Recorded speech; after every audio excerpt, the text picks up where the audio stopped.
Bom, dentro desse tema, dessa mesa temática de redes de alta velocidade, então decidi falar um pouco do meu projeto de pesquisa, que eu sou professor da Universidade Federal do Amapá, Unifap, e do curso de Artes Visuais, e o meu interesse de pesquisa é o cinema 4K. É uma tecnologia que está sendo desenvolvida, ainda não é uma tecnologia ainda afirmada, é uma rede que ainda está em desenvolvimento. Está sendo um padrão mundial, e eu vim pesquisar isso justamente aqui na Universidade Federal de Goiás. Meu orientador, Cleomar Rocha, e então vou estar explicando um pouquinho sobre o cinema 4K, que é uma nova linguagem cinematográfica que utiliza as redes de alta velocidade. Então, o 4K surgiu de uma iniciativa do DCI, Digital Cinema Initiative, em 2000. Foi os 7 maiores estúdios cinematográficos dos Estados Unidos se reuniram em 2000 para poder decidir um formato de cinema que pudesse substituir as existentes. Então, aí eles pensaram inicialmente no 2K e 4K. O 2K já está sendo muito utilizado nos Estados Unidos, e a proposta é implantar o 4K.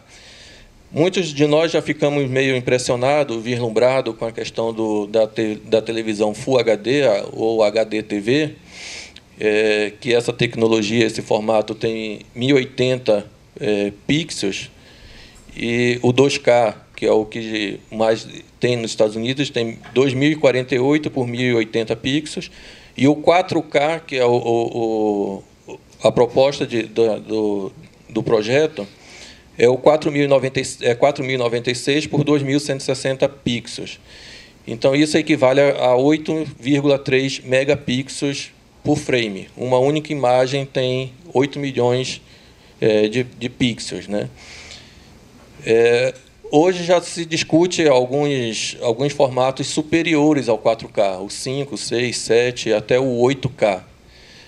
O 8K já é o dobro do 4K, vai ter já 8.192 por 4.320 pixels, elevando para 35,3 megapixels. Então, são imagens super pesadas.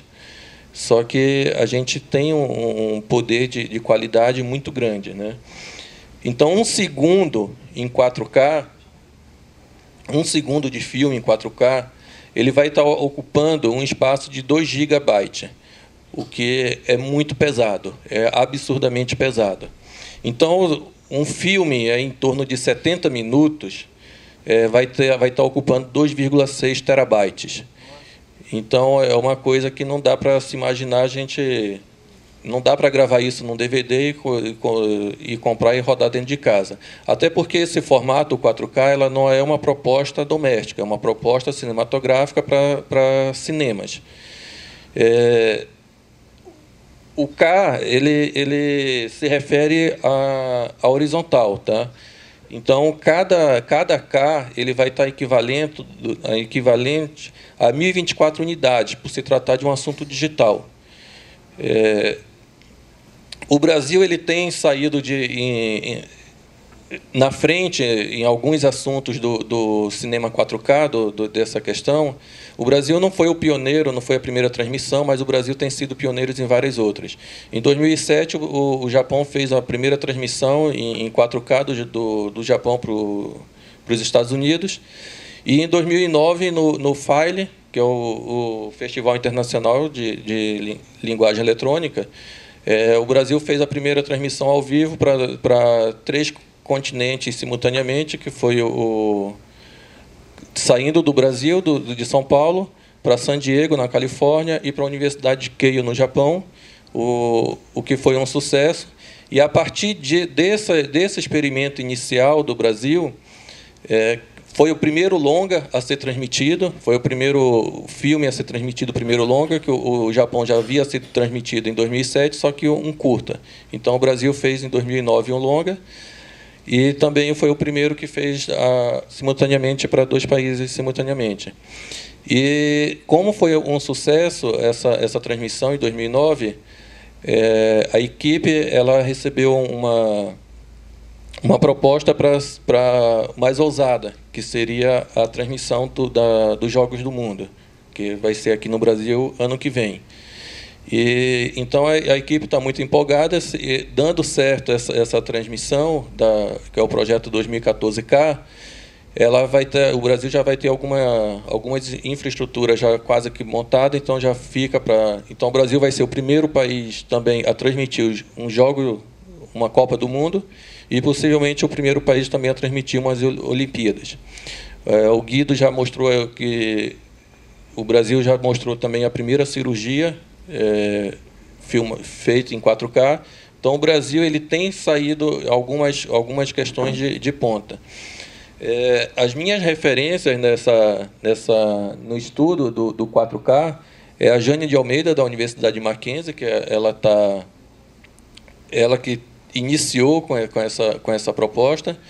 O Eusébio de Queiroz, o Torok, também da Universidade de Mackenzie, ele é físico. A parte dele é a questão fotônica, transmitir isso pela internet.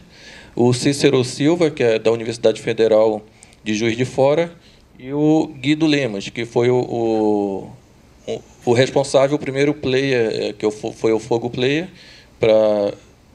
que faz essa transmissão, e foi o responsável também para jogar esse sistema nas nuvens. Então, porque o 4K, como ele é um sistema que ocupa muito espaço, então não dá para se imaginar se fazer, porque como eu já falei, o 4K é um sistema para ser transmitido via rede, não é uma fita, não é um DVD. Então o formato 4K é para ser transmitida pela rede internet, pela rede fotônica. Então vai se ocupar muita rede. Então algumas instituições já têm 10 GB quando se fala em 10 GB, o pessoal acha um absurdo, mas é o que o 4K está necessitando. E o Brasil, para o usuário doméstico, por enquanto, claro que isso é um pouco absurdo. Para dentro de casa, a gente pensa que vai demorar muito. Pode demorar muito, como pode não demorar muito.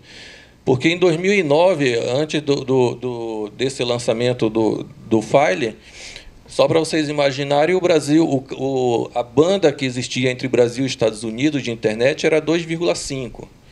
E aí teve que se desviar, aumentar a banda do Brasil para fazer essa transmissão, e acabou a banda ficando. Então, só a Mackenzie já tem 10 GB, a Universidade da Paraíba também tem 10 GB, então algumas instituições já possuem 10 GB.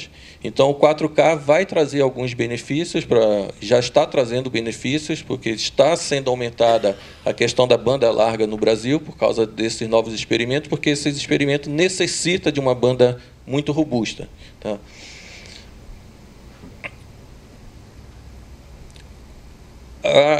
Essa proposta, algumas pessoas me perguntam, e o 4K não tem como... Isso vai vingar? Eu acredito que não tem, eu digo que não tem como isso mais retornar. Até porque quem está financiando isso são as maiores indústrias cinematográficas, que é a Paramount, a Pixar, a Fox. Então, eles estão investindo milhares de dólares nesse sistema porque eles querem substituir a película. Porque um filme em película se custa muito caro. E eles correm muito questão da pirataria, eles correm muito risco com a pirataria. Então, para vocês terem uma ideia, o filme Homem de Ferro 2 foi estreado simultaneamente em 4.000 salas em todo o mundo, né?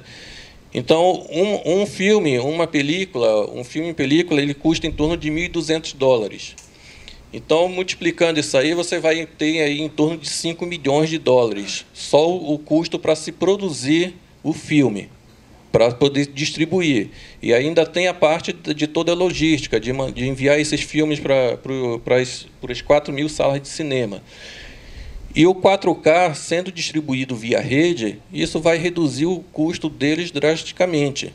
Então, não tem como isso mais retornar, isso voltar mais atrás. Então, a indústria cinematográfica vai ganhar, porque vai reduzir os custos deles, e também o público vai ganhar também. Porque uma imagem 4K é uma imagem muito nítida, é uma imagem muito pura, se vê melhor as cores, a profundidade, a nitidez, enfim. Eu vou passar aqui um filmezinho, não é em 4K, até porque para se rodar o 4K precisa de todo o equipamento em 4K.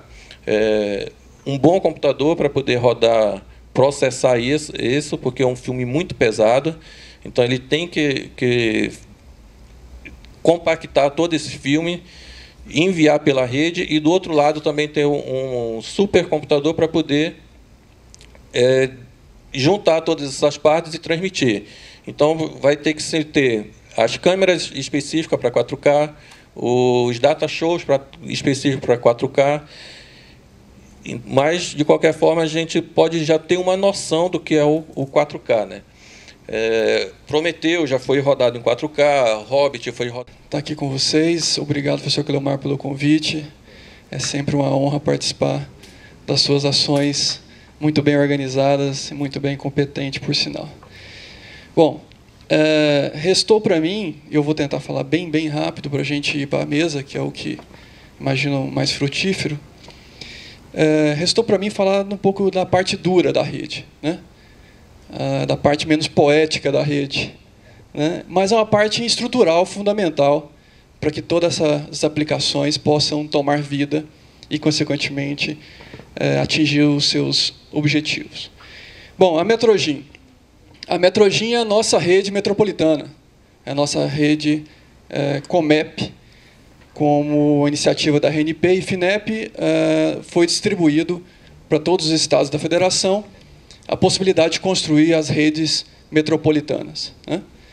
E aqui em Goiás nós construímos também a nossa rede metropolitana, Gigabit, que trafega hoje em algumas instituições a Gigabit, a 1 GB, outras instituições trafegam a 10 GB, né? Então, aí estamos a Metrogin, iniciada em 2005, com as atividades em 2009.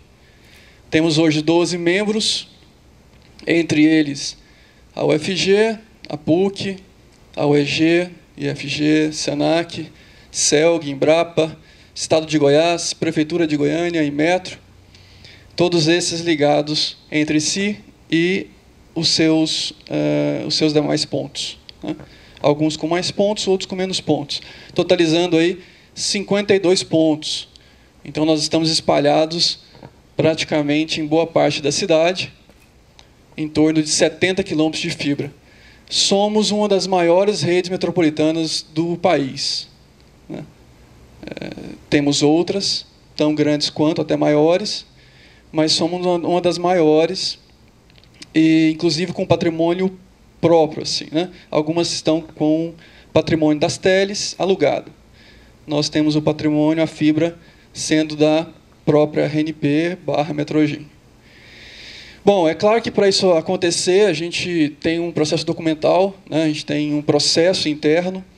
Vocês imaginam que gerenciar tantas entidades, cada um com um contexto diferente, não é nada fácil. Na verdade, a gente tenta sempre extrair o bom senso para que a coisa ande, mas é sempre muito burocrático e sempre muito trabalhoso. Instituições privadas, instituições públicas, né? E de ensino, municipais, estaduais, e a gente, então, tenta organizar isso de forma mais dura possível, documental, né? Isso envolve, inclusive, a parte financeira. Então, a rede hoje ela é totalmente autossustentável financeiramente, o que também não é comum, ou também não é tão comum dentro das redes Comeps, né? Ainda existe uma dependência, e de parte delas, com relação ao governo federal. Então, nós hoje somos financeiramente independentes da nossa rede. Então, a manutenção da rede, as instalações da rede, são todas feitas pelos próprios membros da rede, né, em rateio. Bom, e aí a notícia boa é que a gente está querendo expandir. Então, os 70 quilômetros está pequeno para nós, e nós estamos terminando um projeto de expansão para dobrar a rede. Então, nós queremos passar, né, para 140 quilômetros de rede. Isso significa muito mais pontos e muito mais benefícios para os membros e, consequentemente, para os usuários nas pontas, né? Eu tenho o privilégio, e isso me engrandece muito. Na verdade, quando eu topei o desafio, eu topei por essa razão, né? Pelas aplicações e não pela parte dura. Não, quer dizer, a parte dura eu entendo que é o meio, mas as aplicações que estão em cima dela aqui vão realmente me dar satisfação no desafio. E eu tenho tentado, desde então, organizar a casa, torná-la independente financeiramente, e agora partir para uma fase de aplicações onde a gente possa, de fato, ver e entregar o benefício dessa rede para o cidadão. E a gente tem aqui, como exemplo, né, a parte da prefeitura, que eu quero mostrar aqui, a previsão da prefeitura, né? Hoje nós atendemos em torno de 40 mil alunos beneficiados pela rede, né? A previsão é aumentar mais 60% disso, ou seja, passar mais 60 mil alunos, né? Isso em 215 escolas. Aqui está uma previsão de atendimento na parte da saúde, com o número de atendimentos possíveis com essa nova expansão. Então, não só na educação, na saúde, na segurança, existe também uma previsão da prefeitura de fazer monitoramento, mais monitoramento que se faz hoje na cidade. E tudo isso só é possível com essa rede a gigabit, né?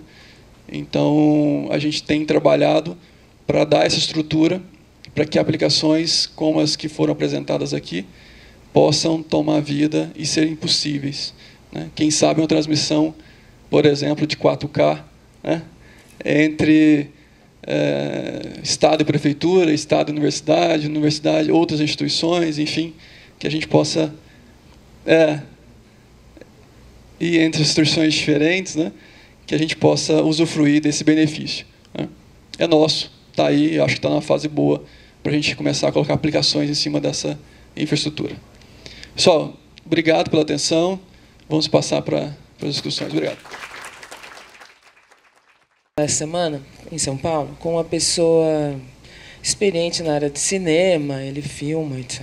Ele é assistente de direção. E ele estava me falando que uma questão importante na área de cinema, ou mesmo vídeo, e eu imagino no 4K, é a capacidade de processamento. E que, além de você ter assim, a quantidade de pixels, você tem que ter a capacidade de fornecer a cor e o contraste.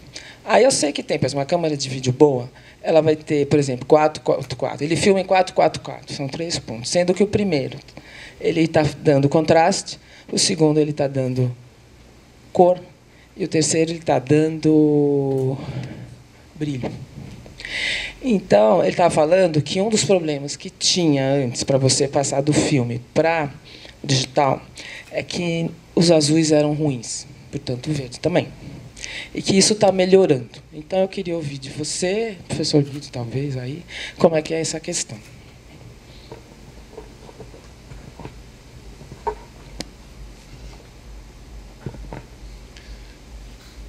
Bom, o 4K, como nós vimos, ele tem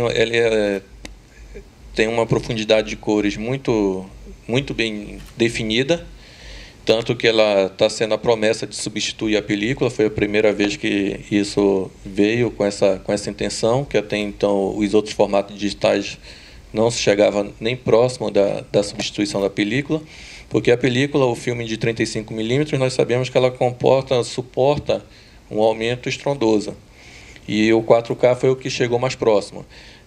Talvez o 4K possa não vingar, mas o 5, 6, 7, 8, algum desses K com certeza irá vingar. E como eu mostrei aqui um pequeno videozinho, falei logo no início, nós não temos equipamento aqui para fazer essa transmissão em 4K. Então, não é tão nítido, mas, de qualquer forma, já dá para você ter uma ideia da profundidade de cores e nitidez do filme. E aí, porque só um projetor para 4K, ele custa em torno de 30 mil. Então, por enquanto, os custos são elevadíssimos. Mas, como toda nova tecnologia, a tendência é ir barateando, né? Não sei se o professor Guido queira complementar alguma coisa. Na realidade, é o seguinte, eu acho que a Laurita viu também o filme que a Jane fez, aquele Sterling Size que eles gravaram lá, inclusive com câmera 5K da Red. Não, era uma Haptic, eu acho que é Haptic, sei lá que câmera é aquela. Mas é o seguinte, a gente comprou uma Panasonic, uma JVC, é Panasonic, $5.000, $6.000, que a gente usou para gravar a cirurgia. E eu não entendo nada de cinema, nem de coisa não, mas a imagem da JVC está melhor do que a da Red, né, que ela usou lá, as imagens. Eu não sei se o pessoal que finalizou o filme deu um perdido, tipo, baixou de 4K para HD para fazer a edição, e quando subiu de volta, não subiu em cima do original, fez um upscale do HD. Eu não entendo assim, ou é uma questão de evolução de câmera muito forte, ou teve alguma coisa errada, porque eu acho que as imagens dessas que a gente está gerando com essa... A gente estava... Que dia é hoje? Quarta, né? Segunda e terça, a gente ficou lá em Brasília, lá no hotel, lá no WRNP, fazendo a transmissão ao vivo de um aquário. Então, a transmissão projetada na... Não tinha um projetor 4K, a gente estava usando 4 TVs, um videowallzinho. A imagem na TV é melhor do que a imagem no aquário ao vivo. É a mesma sensação da cirurgia. E com uma câmera de $5, $6.000. Né? É melhor você olhar o vídeo, né, que a câmera captou e está sendo projetado, do que ir olhar o aquário, você vê melhor. E uma câmera de $5, $6.000. Então, eu não entendo de profundidade de cor, de não sei o que, de nada. Só entendo se eu vou para o cinema todo domingo, os filmes que eu estou vendo, realmente, quando a gente tinha um cinema analógico e agora vai para um cinema digital 2K, a gente tem 1/4 da resolução, então é uma merda, a gente perdeu. Agora, no 4K, a gente equilibra de novo do ponto de vista de resolução. A quantidade de pixels de um filme 32mm é 8 milhões de pixels. Essa questão de cor, de não sei o quê, do analógico, você tem vários anos de evolução nas câmeras analógicas, e as câmeras digitais, né, são mais recentes, mas, olha, comparando a Red, que ou aconteceu alguma coisa na hora da edição dos caras que editaram o filme da Jane, comparando a Red com a acho que é a JVC que a gente usa lá, a qualidade é impressionante. Só complementando, acontece e muito essa captura em 4K, mas para se trabalhar com filme, acaba convertendo para um formato inferior, porque um filme em 4K, como eu já falei, ele é muito pesado. O Incrível Homem-Aranha, por exemplo, ele tem 136 minutos. Então, o Incrível Homem-Aranha ele ficou ocupando um espaço de 16,3 tera. Então, como é que você vai trabalhar, fazer uma edição de um filme desse tamanho, dessa gigantesca? Então, acaba se diminuindo para um formato inferior, e depois que conclui a edição, aí se converte novamente para o 4K. Aí acaba se perdendo. Mas a ideia é que isso não aconteça mais, fazer essa inversão para poder se trabalhar, né? Porque fica muito pesado. É uma pergunta para o Aldrin também e para o professor. Como é que vocês veem, por exemplo, a mudança dos computadores, a redução do tamanho dos discos para SSD, em relação a essa questão do 4K, e, ao mesmo tempo, já existem câmeras, como, por exemplo, a Blackmagic, tem uma câmera de 4K, com uma interface Thunderbolt, que é a interface padrão da Apple para edição de vídeo. Então, na verdade, offline, tu já tem essa possibilidade de produzir com um disco de 512, 72 minutos, se não me engano, de vídeo em 4K. Essa relação na indústria de redução de tamanho de disco para aumentar a velocidade, ganho de processamento. E essa ideia da transmissão ao vivo, tem algum diferencial? Por enquanto, o armazenamento em SSD não vai suportar os filmes de 4K, porque o SSD, por enquanto, ela tem um melhor poder de captação, de guardar a informação, mas não chega a esse tamanho estrondoso. Tá? Questão de câmera, uma das primeiras que a Jane de Almeida usou foi a Red One, que era a pioneira, uma das pioneiras, era tida como a melhor, só que são câmeras muito caras, né? Hoje já está aparecendo novas fabricantes, como Panasonic, a Sony, a JVC, e, como ele falou, ele testou uma JVC, né, com qualidade superior à Red One. Uma câmera Red One ela vai aí custar em torno de $30 mil para cima, enquanto que já tem câmeras aí que já surgiu por $5 mil. Então, a tendência é ir barateando, né? Eu ia começar a minha apresentação... Será que ele sai aqui? Eu ia começar a minha apresentação com a brincadeira que eu ia mostrar a mensagem do Facebook da galera aqui que está de bobeira com o Facebook sem estar criptografado, entendeu? E aí, esse programinha aí, que é o Wireshark, que é a continuação do Ethereal, né? Que é um programa usado pelos desenvolvedores de rede para análise de protocolo, não é isso, professor? E aí... Só que aí ele funciona com o meu aqui. Então, por exemplo, eu saí do Facebook, claro, né? Que eu não sou otário. Ficar perdendo tempo. Não, é porque eu não sei usar o Facebook, galera. Aparece logo a foto de uma menina bonita, aí eu já vou ver quem é, não sei o quê. Uma complicação. Eu perco muito tempo com isso aí, cara. Eu não gosto, não. Saí logo que eu resolvi. Mas é muito importante usar isso aí, pessoal. Então, por exemplo, testando aqui, aí envio, ele aparece aqui, filtrou, vou lá, tá aqui, testando, tá. Enfim, tá em algum lugar aqui com certeza que eu já... Deixa eu botar uma mensagem mais fácil de achar aqui rapidinho.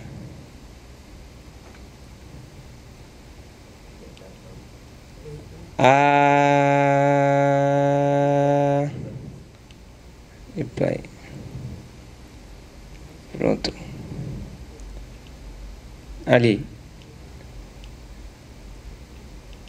Aí aqui ele aparece, porque eu estou na versão eu estou usando o Facebook, pessoal, sem estar criptografado. Você vai aqui em opções, de segurança, enfim, opção de segurança aqui. Mas enquanto eu vou achando aqui, eu queria que respondesse por que eu não estou conseguindo pegar o do pessoal que não está criptografado, a não ser que todo mundo estivesse criptografado, mas acho que não é o caso. É o seguinte, teoricamente a gente está numa rede broadcast aqui, certo? Wi-Fi. Então todo mundo que está na minha rede, eu consigo pegar a IP dos outros aqui, ó. Se eu tirar esse filtro aqui, eu consigo monitorar outros IPs aqui. O meu é 193.92. Nessa rede eu ainda nem consegui ver outros IPs, mas na rede do hotel mesmo estava tendo outros IPs.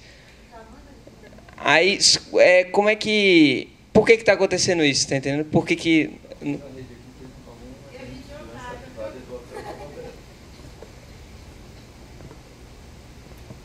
Quando você trabalha com rede sem fio, aí você pode opcionalmente usar protocolos de segurança, que aí tudo fica transmitido criptografado. No nível 2, independente do que desce dos Facebook, está criptografado ou não. Então, quando vai entrar no sem fio, aí entra seguro. Mas se você tiver ativado um protocolo de segurança, se você não ativou, fica tudo aberto. Então, talvez o cara do hotel deixe tudo aberto.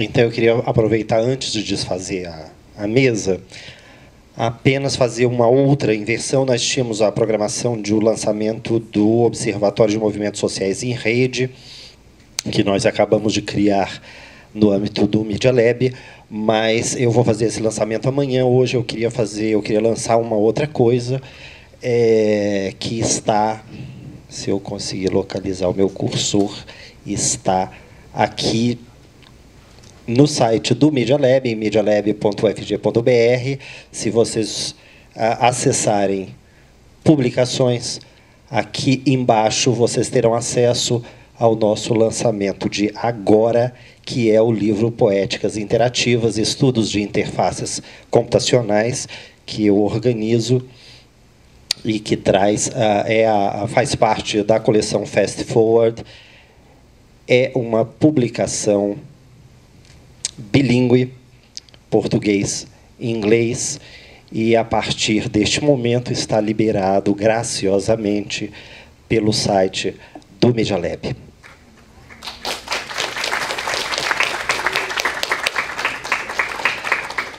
E, sem muita modéstia, acho que a gente fecha muito bem o dia de hoje. Agradeço novamente aos nossos expositores.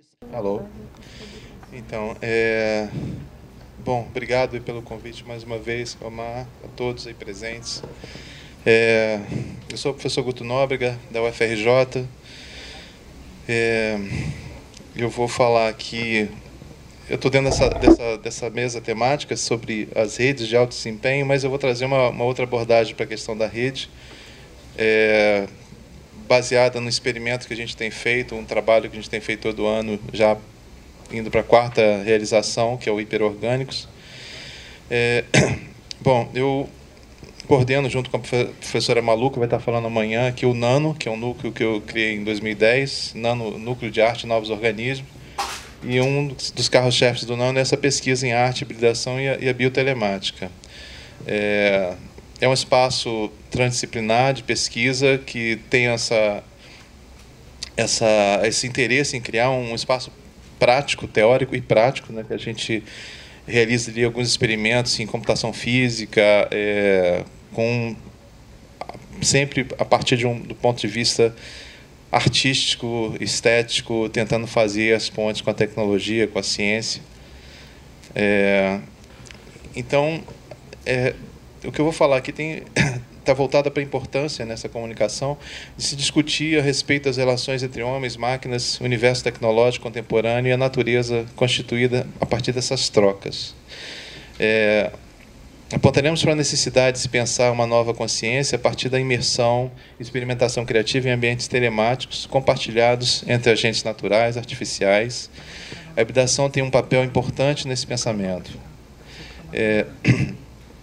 Então, essas ideias, né, serão desenvolvidas na forma de uma reflexão sobre esse evento Hiperorgânicos, principal atividade de extensão de nosso grupo de pesquisa. Aí o Hiperorgânicos está com esse 3 no lugar do EPO, que foi referente ao Hiperorgânicos 3º, que foi ano passado. Então, o que é essa ideia do Hiperorgânicos, né? Trata-se de um evento anual de sistema de laboratório aberto, experimental e colaborativo, que põe em prática projetos artísticos que integram arte, ciência e tecnologia. A proposta está voltada para a importância de se divulgar, por meio de debates públicos e colaborações artísticas, estudos específicos a respeito das relações entre homem e máquinas que constituem o universo tecnológico contemporâneo. Investe dessa forma na imersão e experimentação criativa nos ambientes híbridos, cibernéticos e telemáticos. Aqui tem algumas imagens. O objetivo maior desse evento é colocar em prática sistemas interconectados através de metodologias dialógica e processual. Ou seja, a gente procura fazer do laboratório uma abertura para o debate e bastante experimental, no sentido que a gente tenta criar, essencialmente, esse espaço de troca, mais do que tentar entregar algum resultado de processo. A gente procura criar espaço para que esse processo ocorra. Tendo aí a questão da telemática das redes como uma das bases dessa troca. Então, explorando esse intercâmbio entre experimentos em baixa e alta tecnologias, focados na construção, no nosso caso, até mais baixa do que alta, que a gente tem bastante interesse nessas questões mais básicas da tecnologia, focados na construção de um modelo hiperorgânico que integre em seu corpo várias práticas artísticas que envolvam hibridação, robótica, música, visualização de dados e performance. Esse modelo hiperorgânico tem a ver com a minha pesquisa, deriva da ideia de hiperorganismos, que é uma pesquisa que usa o conceito de orgânico para pensar a tecnologia, para pensar esses novos objetos, essas novas criaturas de base tecnológica, enfim, e a nossa relação com esses agentes aí, em talvez novas ecologias, né, através dessas redes. A base desse trabalho, a ideia de hiperorgânico, ele vem também de um projeto que surge durante o meu doutorado, que é um projeto que ganhou esse nome, de Breathing, que é uma criatura robótica e que trabalha com planta como um sensor orgânico, né? Então, basicamente uma leitura de resistência galvânica das folhas da planta, e esse sinal é usado para trabalhar um sistema robótico simples, nesse caso aqui baseado em Arduino, que é um microcontrolador hoje, que ganhou aí as graças dos artistas, e a gente encontra espalhado no mundo todo, e facilitou muito a entrada de artistas nesse universo tecnológico e da programação, e permite a gente fazer uma série de brincadeiras interessantes. Então, essa é uma peça que trabalha com uma estrutura que tem umas pernas, que é um aproveitamento de um guarda-chuva modificado, fibras óticas, que gera essa estrutura que tem um coração ali, que é uma cor que muda à medida dessas reações da planta. E a ideia da planta é estratégica como um sistema para pensar aí, talvez, o impulso para criar isso foi propositalmente introduzir elemento orgânico dentro desse sistema e ver o que a gente consegue a partir dessas relações, pensar essa relação na prática, né, dos híbridos, esse cruzamento de sistemas artificiais, orgânicos, naturais e artificiais. Aqui tem um pequeno vídeo, eu já mostrei, algumas pessoas já conhecem, mas para quem não conhece o trabalho. Ele ganha esse nome Breathing por conta dessa experiência que é com o ato de respirar próximo à planta. Quando você respira ou você exala o ar próximo à planta, a reação é imediata do robô, porque a planta é muito sensível à temperatura, ao gás carbônico, à variação luminosa, enfim. A gente fez recentemente um experimento chamado Sonobotanic Experiment, acabou de ser apresentado essa semana. É uma parceria com a Swiss Center of Affective Science, onde eu tenho um parceiro que trabalhou com a parte sonora e a gente criou esse experimento, onde eu uso esse sistema que a gente desenvolveu para a captura dos sinais. Está saindo som?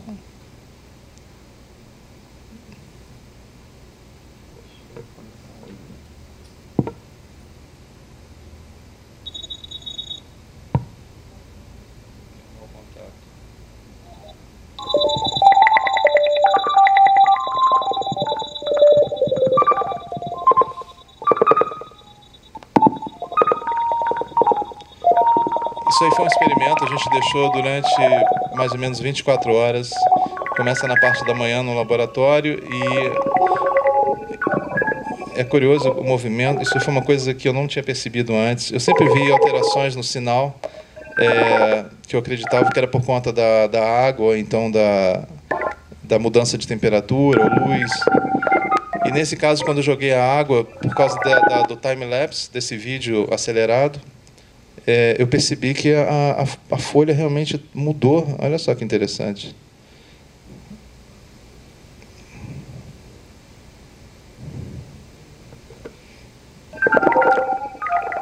Na verdade, a outra coisa que eu percebi também é que a dormideira lá atrás é que mais se mexe. Nessa velocidade a gente não consegue perceber. É incrível porque fica tudo parado, mas acelerando o vídeo, você vê que todas essas plantas estão se mexendo, todas as folhas estão se mexendo.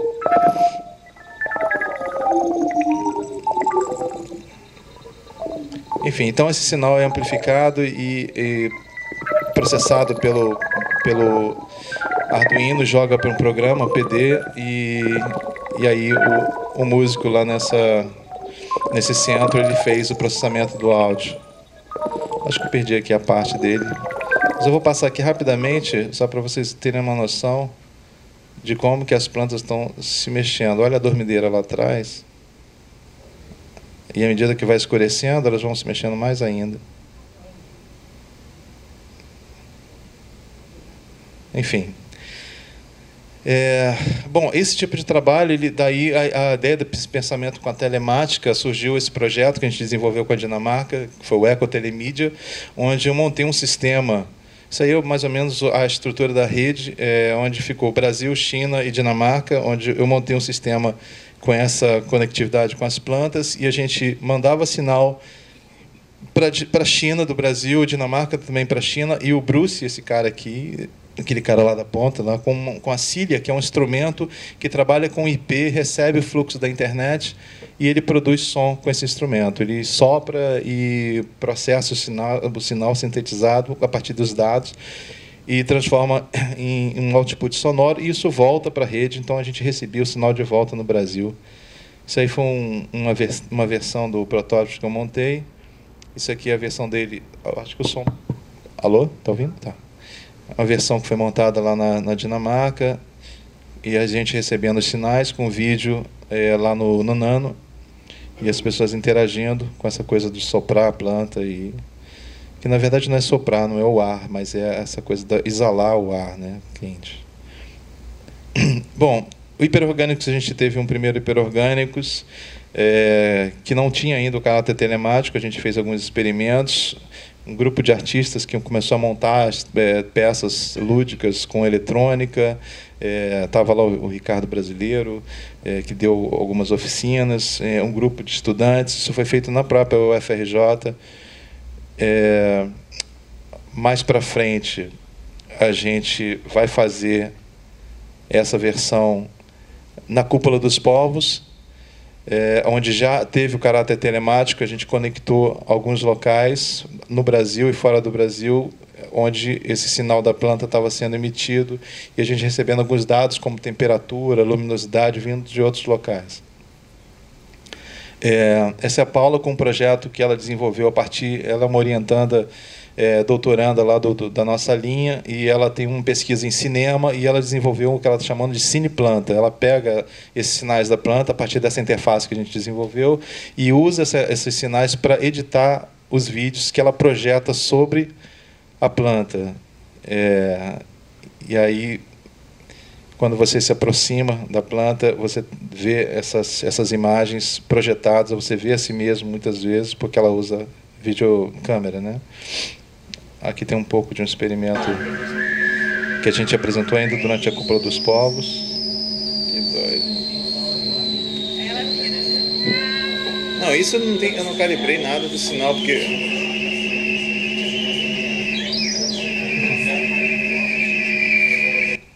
Bom, a terceira edição foi no ano passado, foi no Capanema, na Funarte, no Rio de Janeiro, com o apoio da RNP, a FAPERJ também apoiando a gente, e foi mais ambicioso. A gente chegou a desenvolver uma interface. Isso é mais ou menos a topologia da rede. A gente estava na Funarte, esses pontos laranjas são os artistas que estavam ali com seus processos.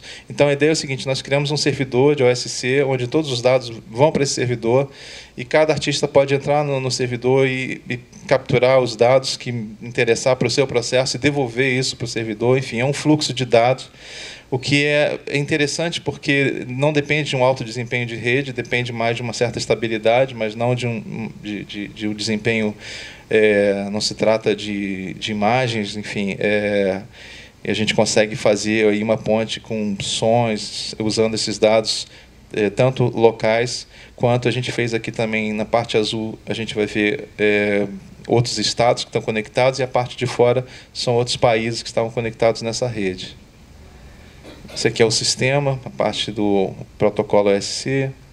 E a gente desenvolveu esse aplicativo bem simples, mas que permitia a gente ter em tempo real uma variação desses dados, e, através da cor, situar mais ou menos quem estava mandando o quê, como é que estava a frequência daqueles dados, e mais ou menos pensar isso sonoramente ou nos trabalhos com vídeo. Esse aqui é o Cineplanta, que ela fez em parceria com a Leslie, que é uma outra pesquisadora mexicana, que trabalha bastante com a parte eletrônica e computação. Isso aqui é uma imagem do Cineplanta, aí o sensor. Isso é uma Dracena, já com projeção de vídeo sobre ela. À medida que você interagia com a planta, esses vídeos iam mudando. Enfim, isso aqui é para dar mais ou menos uma panorâmica do que a gente vem criando dentro desse espaço do hiperorgânicos. A gente vai fazer o quarto agora em novembro.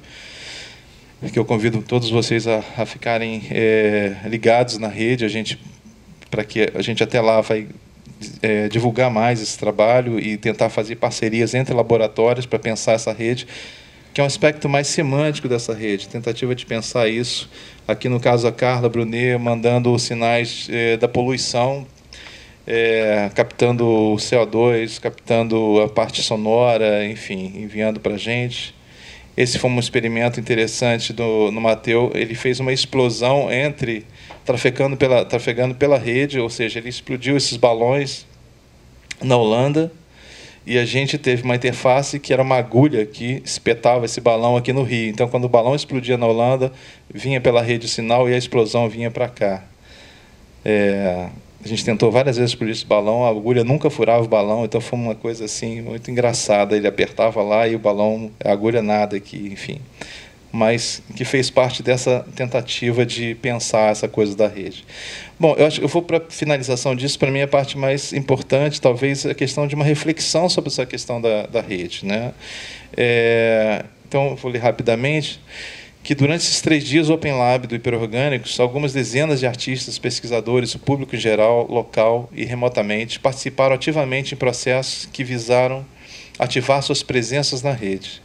Cada um, dentro de seu domínio específico, trabalhou para que, de alguma forma, experimentos sonoros, visuais, cinéticos, híbridos, fossem interconectados, contribuindo assim para a emergência de uma ecologia global de poéticas na forma de sistemas distribuídos.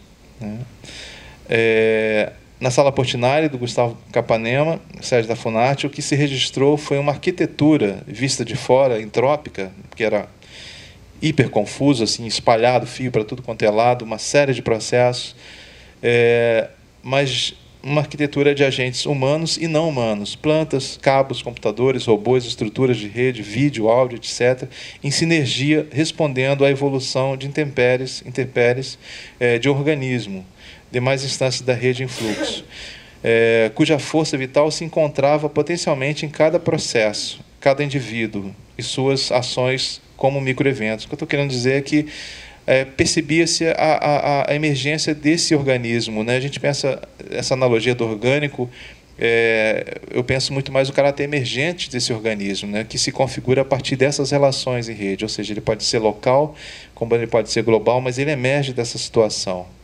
E ele tem os problemas dele, ele surge, ele desaparece. Então, o desafio do Hiperorgânicos foi promover o fluxo de tais forças, fazer emergir a forma das ligações mais sutis entre cada processo, evocar um pensamento crítico sobre a conectividade como potência e modelo para as experiências sensíveis, né? Então, uma análise crítica como pano de fundo dos diversos processos propostos para a composição do Hiperorgânicos, havia a pressuposição de uma conectividade fluente e global. Havia, de certa forma, a dependência dos meios tecnológicos de um corpo especializado de máquinas e pessoas que provessem as experimentações propostas. Apesar das competências individuais, institucionais e coletivas, não ficamos imunes aos problemas técnicos. Muitos dos processos imaginados e trabalhados para o evento não se conectaram. Alguns ficaram isolados por questões diversas: sincronicidade, instabilidade conectiva, questões sonoras, visuais, estruturas de rede, etc. Não que não houvesse por trás de toda a intenção, esforço, suporte e empenho necessários de cada agente dessa experiência conectiva, seja na forma das competências institucionais ou individuais. Os problemas simplesmente surgiram pois são inerentes à natureza das conexões tecnológicas e às intempéries da própria ecologia híbrida que as constitui. A experiência do Hiperorgânicos nos ensinou, no entanto, que devemos ser cautelosos com o desejo de ver resultar de processos auto-organizantes, como proposto, respostas concretas e estáveis, trabalho de arte, aos moldes dos paradigmas que norteiam as formas mais clássicas de se produzir experiências de arte. Daí a necessidade de se pensar uma nova crítica que contemple o universo sensível do pensamento conectivo. Toda a organização para o evento Hiperorgânicos iniciou com alguns meses de antecedência. Durante esse tempo foram articuladas parcerias, estruturas espaciais, temporais e físicas para que o Open Lab pudesse acontecer. Podemos dizer que a rede propriamente dita teve seu corpo engendrado meses antes do evento. O hiperorgânico se resume a uma janela muito específica, aberta como recorte de um corpo mais amplo de ações e ideias. Os ruídos e distorções durante o evento, provenientes da natureza humana e técnica em suas diversas formas, não chegaram a constituir um real problema que impossibilitasse o estado de conectividade do evento.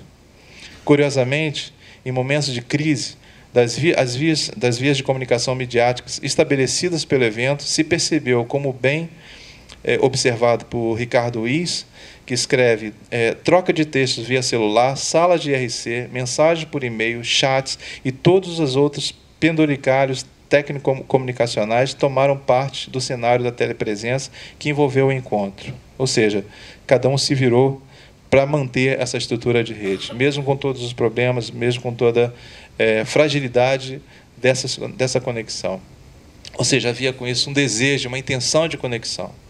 Redes pensadas como hiperorgânicos são redes complexas, cujo grau de conectividade e emergência extrapola os limites individuais de conexão e agenciamento, cuja imagem total da rede resulta de oscilações entre as ações individuais e coletivas. Cada interface individual é um aspecto de unidade telemática, já falava o Roy Ascott. Portanto, o desejo de encapsular os fluxos da rede na forma de uma obra artística parece uma tarefa paradoxal e desnecessária.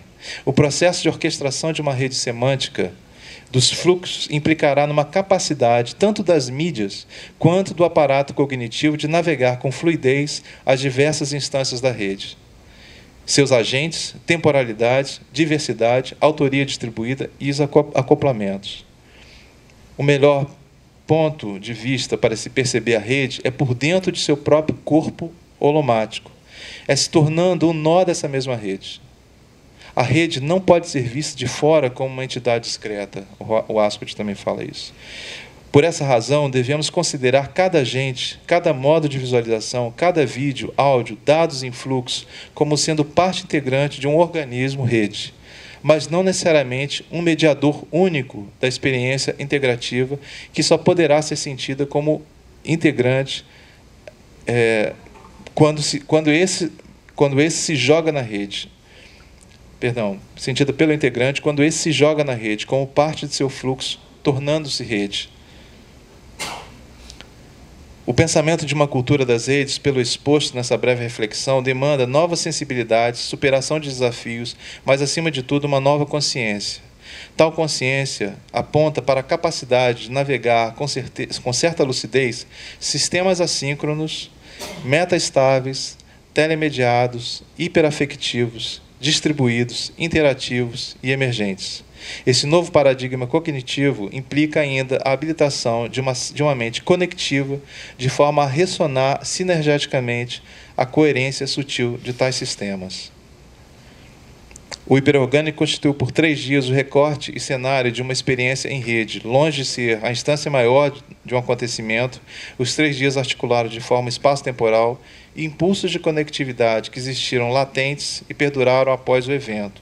Compreendê-lo em sua concretude nos exige sensibilidade para os fluxos, devires e desejos humanos e extra-humanos. Fechando, tais redes são fundamentalmente constituídas por afetos. Não bastam somente os meios e suas potências, não basta, por paradoxal que seja, que apareça o argumento, democratizar as vias de acesso telemático, posto que as redes nascem justamente do desejo de transmutação de universos impossíveis e invenção. É nesse sentido que a arte e rede se interconectam, como uma matriz de invenções que se navega e se transforma no tempo. A rede somos nós. Obrigado.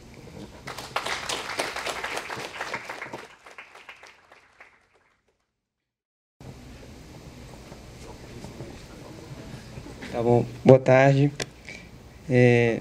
Vou começar mostrando como é que eu vim parar nesse tipo de evento, é porque nos últimos 5, 6 anos eu tenho feito esse tipo de coisa aqui, como...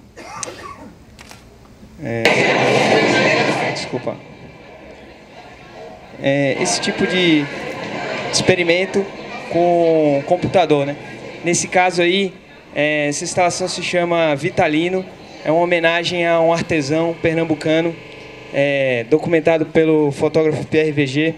Se der tempo eu mostro uma foto, umas fotos que Pierre Verger tirou dele. Então são 2 câmeras, e isso que vocês estão vendo é um cubo de voxels, que são pixels volumétricos, né? E com o movimento das mãos no ar, numa determinada região desse cubo, você constrói uma escultura, né? Então é um exercício de percepção do espaço, exercício de arquitetura e também uma experimentação do tato sem o toque físico, né? Dá até para fazer uma casa aqui, se você vai pegando a virtuose. Por exemplo, eu arranquei o teto, aí com um buraquinho você faz a porta, dá uma furadinha ali a janela, outra janela, e aí vai. Aqui uma extrusão, né? Com homenagem a Pernambuco, que eu me mudei de Pernambuco para Bahia, né?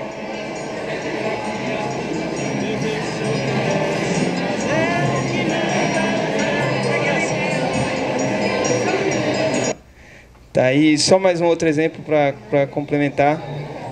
Isso aí foi uma residência no curso de cinema lá do Ceará, né? É uma sala escura e na entrada da sala tem uma caixa de fósforo, né? Então é só isso, uma sala escura e na entrada tem uma caixa de fósforo. Você entra, aí se sacar tem que acender o fósforo, né? Aí quando acende...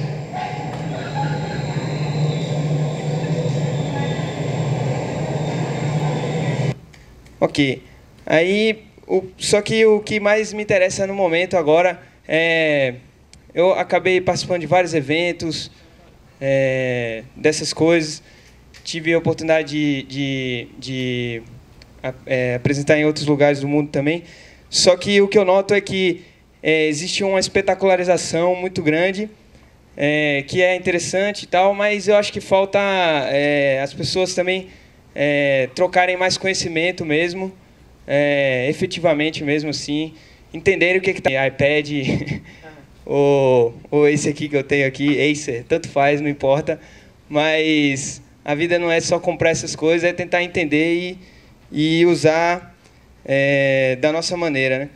Então o meu desafio agora é tentar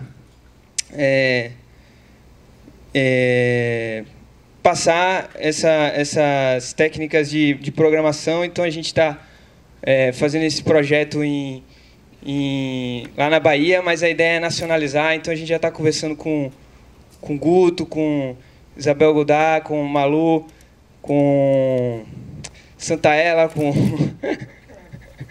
eu quero, com Laurita, com Cleomar, claro, todo mundo aí para nacionalizar esse projeto. E, enfim, é uma coisa que realmente está me dando muito prazer, essa possibilidade, né? Então, para mostrar um exemplo do tipo de coisa que a gente está fazendo nesse projeto, vou mostrar essas fotinhas aqui de esse tipo de material que a gente está fazendo, que eu estou com eles aqui, alguns deles, para vocês darem uma olhada. Então, é o seguinte, imaginem, por exemplo, esse brinquedinho aqui. Não sei se vocês já viram um espiral que eles vendem na rua assim com um coelhinho. Tem esse espiral e um coelhinho, que eu não sei se... Enfim, não é tão comum, mas se você ficar olhando isso aí durante 20 segundos, depois olhar para sua mão vai crescer, né? É um efeito de ilusão de ótica da retina, que é a ilusão de ótica no tempo, né? Que é muito interessante isso. A nossa retina, ela marca, mas ela marca no espaço, né? Se você faz assim no sol, cuidado para não cegar seu olho, vai ficar um rastro do sol, né, na sua retina. Mas também fica um rastro no tempo. Isso aí é um rastro na retina que fica no tempo e fica como se fosse uma animação na retina, entendeu? Não na retina exatamente, mas na visão, né? E quando você olha para sua mão, ela cresce. Enfim, mas isso não tem nada a ver com o que eu vou falar. O que eu vou falar é o seguinte: imagina que eu tenho 2 estados, né? Com cores e sem cores, né? No caso, branco ou colorido, né? Essa é a principal propriedade do computador, é guardar um estado, uma situação, entendeu? E o que o programador faz é o gesto de modificar essa situação de acordo com certos eventos, entendeu? Programar é basicamente isso. E essa situação, esse estado, essa informação, ela é guardada na memória do computador. Então, esses brinquedos aqui são formas de o programador trabalhar com, entender como que o programador trabalha com a memória do computador. Nesse caso de estar colorido ou não, eu mudo esse estado com o evento de apertar uma tecla. Quando eu aperto a tecla C, ele fica colorido. E se eu aperto C de novo, ele deixa de estar colorido. Então, por exemplo, para manter esse estado, eu preciso de um tipo de variável, um símbolo que a gente coloca no computador, que guarda se está ligado ou não. Se guarda o estado 0 ou 1, falso ou verdadeiro, certo? Então, por isso que a gente usou um interruptor de R$3 lá na Dom Pedro, em São Félix, Bahia.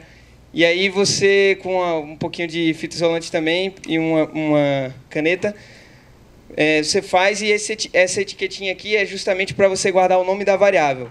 Então, nessa fotinha aqui eu explico melhor. Deixa eu colocar aqui. Por exemplo, esse aqui seria a situação do que o computador poderia fazer. Escrever o nome da variável e colocar na etiquetinha, no lugar da etiqueta, né? Ele estaria executando essa instrução aqui, boolean x, que é uma declaração de variável que vai guardar verdadeiro ou falso. E aí, no nosso programinha aqui, quando ele vai desenhar, aqui ele está desenhando colorido e aqui ele está desenhando em preto e branco. Então, se x for verdadeiro, desenha colorido. Se não, desenha preto e branco. E aí entra justamente nessa outra ideia para explicar essa coisa de se não, que são os codesenhos, que é código mais desenho, né? Então, por exemplo, se estiver chovendo, abra o guarda-chuva. Supondo que o computador fosse quem estava com o guarda-chuva, entendeu? Então, basicamente isso, é um teatro, a gente chama teatro programador a computador, e é esse tipo de experimento que a gente está fazendo lá nesse projeto. Esse aqui também é outro mais fácil de entender, para guardar números inteiros, né, que não são quebrados, né? Então, a gente reserva um lugar na memória aqui que a gente vai chamar de x e, por exemplo, declara, né, int x. Então, a gente marca um xzinho aqui para dizer que essa região aqui da memória RAM é x. Vai guardar o valor... Opa! Vai guardar o valor x. Agora o negócio aqui foi. Aí. E aqui x recebe 3. Então, vai receber 3 feijãozinhos. E aí...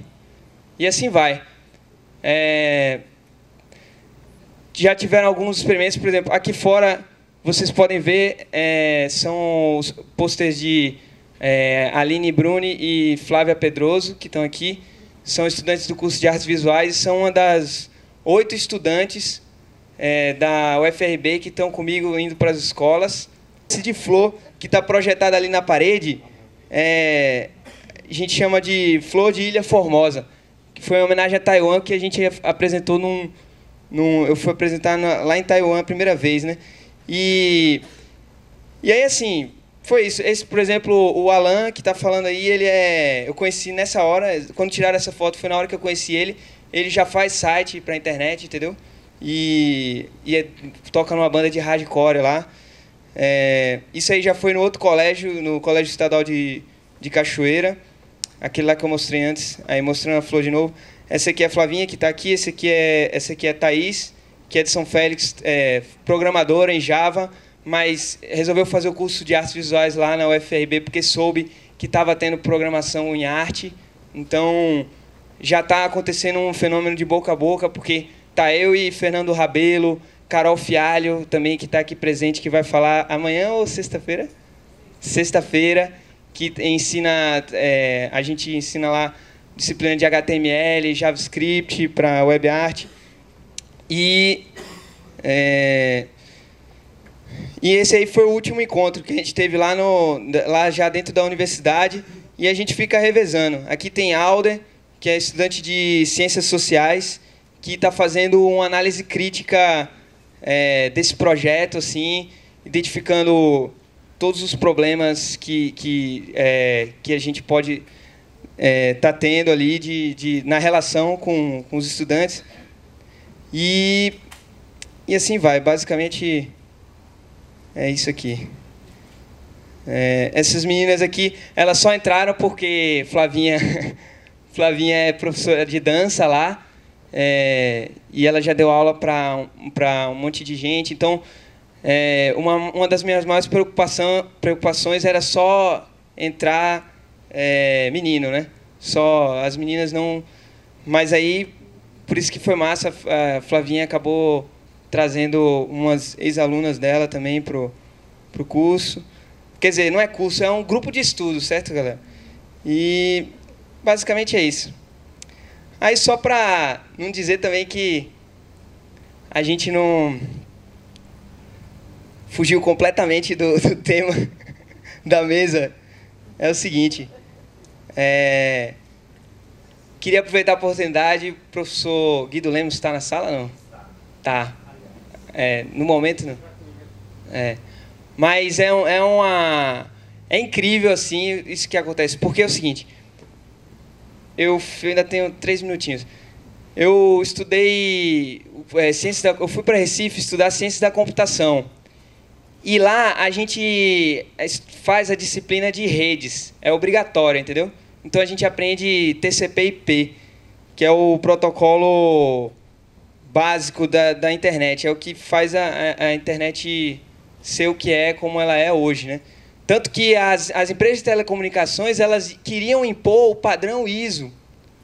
Queriam impor o padrão ISO na década de 80, mas não conseguiram, não colou. O padrão ISO era bem centralizado e não colou. Enfim, aí começou com os militares, eles acabaram criando esse monstro que é a internet. Mas o que eu ia falar do professor Guido é que ele é uma referência para a gente no curso de computação, entendeu? Então foi muito engraçado, de repente... Um cara que assim era uma referência assim, meio que uma lenda viva assim. No Brasil ele é uma lenda assim de redes, entendeu? Tanto que é o cara que fez com que o padrão digital de TV seja brasileiro. É esse cara que está aqui, entendeu? Então assim, para mim é uma união muito interessante da engenharia com a política, entendeu? Então isso é muito sério, e tem que ter muita coragem para ser feliz, né? Assim, então para mim ele é um exemplo disso, entendeu? Então, assim, o que eu queria falar nesses últimos 2 minutinhos, para ter a ajuda dele aqui agora, é o pouco que eu sei de redes, que é quase nada, mas a gente tem que, para passar na disciplina, a gente tem que, por exemplo, implementar um protocolo, implementar os softwares, né, que faz essa coisa toda funcionar. Eu queria fazer, assim, eu vou passar 2 minutinhos do tempo, mas eu acho que vale a pena. É um exercício para a gente entender como a internet funciona. E que eu vou até fazer esse exercício com a imagem aqui, muito bonita, que é essa aqui. Essa imagem, todo mundo já viu essa imagem, né? Quem nunca viu essa imagem? Quase ninguém, né? Massa. Então, o que é essa imagem aí? Oi? As conexões. Quais conexões? Neurais, não. Internet mesmo. Mas quais da internet? Que parte da internet?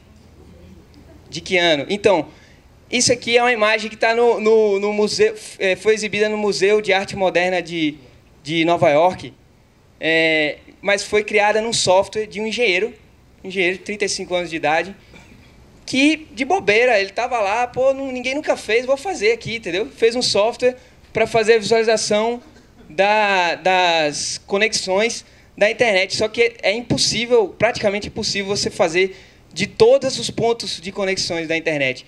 Então ele limitou aos IPs de classe C. entendeu? Para conseguir fazer, né?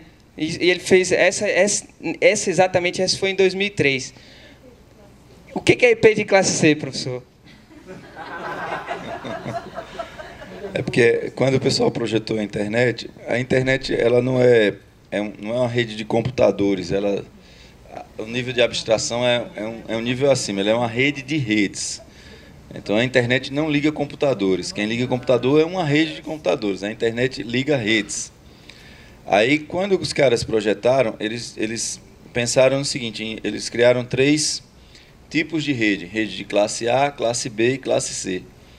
Então, uma rede classe C é uma rede pequena que tem até 250 e 255 computadores.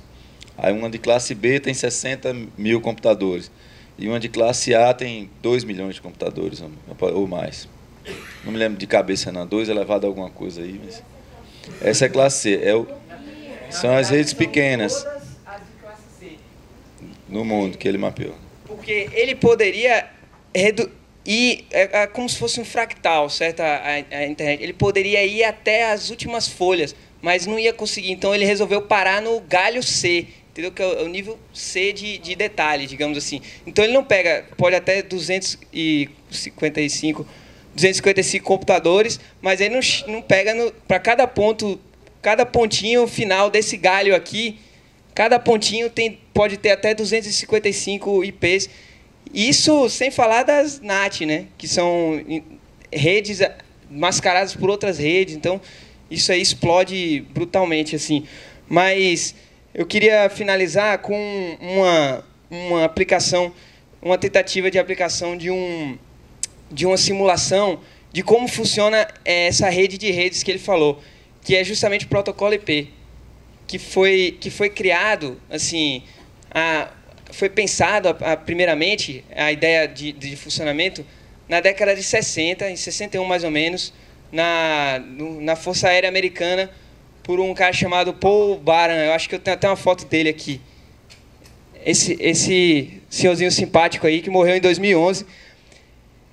Esse cara aí é uma figura para a humanidade, porque, assim, Paul Baran, ele teve a ideia de... na verdade, ele foi um dos que teve essa ideia, porque, paralelamente e de forma independente, outros 2 no mundo tiveram essa ideia. Outro nos Estados Unidos e outro na Inglaterra. Ao invés de usar as conexões diretas como na linha telefônica, como é na linha telefônica? Por exemplo, tem uma rede aqui. Eu, Guto é central, professor Alberto e professora Jaqueline. Então, se eu quero fazer uma ligação para Jaqueline, então quem faz essa intermediação é Guto. Aí ele liga um circuito direto e aí fica um circuito mesmo ligado. Lembra que tinha até aquelas telefonistas que plugavam? Então fica um circuito direto mesmo. Um circuito direto ali. Só que qual é o problema? É que, para utilizar melhor os recursos de maneira mais eficiente e para distribuir melhor a informação, esse cara teve 2 ideias, basicamente. Uma é que é a principal, tirar a inteligência do centro. Observe bem. Tirar a inteligência do centro e colocar nas pontas. Não foi político. E foi. Exatamente. Mas aí, pronto, acabou minha palestra. O cara não foi político. Ele foi matemático. É igual ele, pô. Ele não é político, ele é matemático, gente. Ele tá trabalhando, pô. Vamos ajudar o cara, tá ligado? O cara tá trabalhando. Isso é matemática, não é política. Porque a informação se distribui melhor se a inteligência ficar nas pontas. Então, como funciona? A inteligência está nas pontas. Então, está em mim e na Jaqueline. Entendeu? Então, primeiro, eu quebro a mensagem. Então, isso aqui, a inteligência está nas pontas. Então, eu quebro ela em pedaços. Opa! Que são os pacotes, que com certeza vocês já ouviram falar. E vou distribuindo. Por exemplo, primeiro pacote. E aí você vai passando para ela. Pode passar para ela, Então, ó. simplesmente no pacote está dizendo de quem vem e para onde vai. Esse é o IP. Então, o número IP, que é aqueles 4 numerozinhos, está no pacote. Ele coloca no pacote. E aí, Guto não tem inteligência nenhuma. A única inteligência que ele tem é olhar para o IP destino e mandar para o roteador que leva aquele caminho, não é isso? Para o roteador que leva para aquele caminho. E aí vai. E aí o outro que recebe continua burramente assim, pega ali, oxe, é para passar para lá. Só que aí aqui agora, ó, não, tem que ir para ela. Essa rede tá confusa. Então, ok, tá indo para, pronto, chegou para ele, beleza. Chegou para ele, todo mundo. Aí o que acontece é o seguinte, ele vai ter que reordenar os pacotes. Então, IP é que determina o endereço, que é Internet Protocol. É a unidade, é a base. O TCP é a última camada, quer dizer, da internet, né? A camada mais baixa da internet, mas aí tem as camadas físicas. Mas o TCP já é uma abstração do IP, já é uma inteligência que está implementada onde? Nas pontas. E aí o TCP ele vai fazer agora, que é Transfer Control Protocol, que é protocolo de controle e transferência, que é organizar o pacote que está chegando. Então é isso. Essa é a ideia da internet. Aí o que aconteceu com o mundo? Aconteceu que a maneira mais eficiente de distribuir a informação é com a inteligência nas pontas.